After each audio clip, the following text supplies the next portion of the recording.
Okay mga ka-day-off, pupuntahan na namin si Tanisa. Ayun na. Ayun siya, ayun siya. Hello, Tita Tanisa.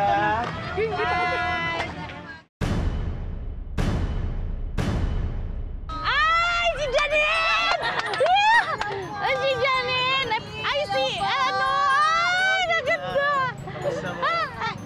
Ay, Janine! Ay, hello po! Si Janine! Kasi kami baka nakikilala niyo Kilala niyo po. po ba? Ay, pamangkin ko yan, si Karen. Sabihin po siya. Matagal na ako sumusulat actually sa day off. Ngayon, finally, may isa, napili ka nila. Tita, may sasabihin po si Janine sa inyo. Yes, tita, syempre kayo ang Sino? aming day off! Yes! Parang kang nakalutang sa ano. Totoo ba to? Totoo ba to?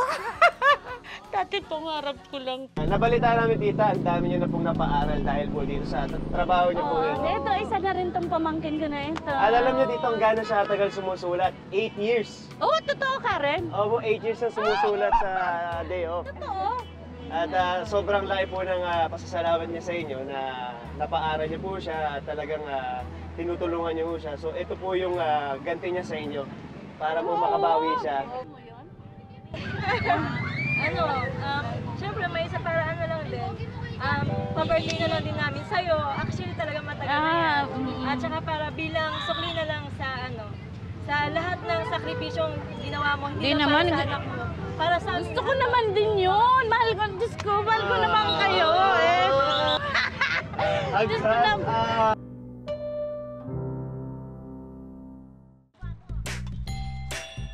Perfect sa malamig na panahon ngayon ang iniluluto at inilalako ni Ate Nisa na kung tawagin ay Maming Gala.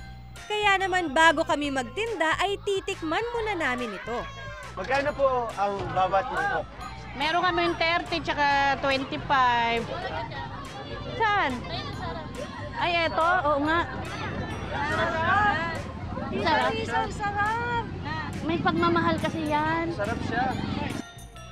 Bakang baka, yung sabaw, lasang-lasa yung baka, tapos yung sauce and yung hot sauce pag pinagsama-sama.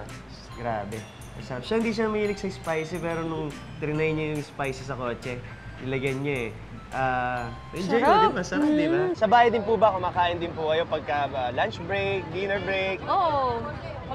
Pagka, alba, darating kami rito 7:30. 7:30? Tapos, mga 10:30, nag-ano na kami, maghuhugas kami ng mga pinggan, yung mga mangkok, kutsara, hugasan namin yan.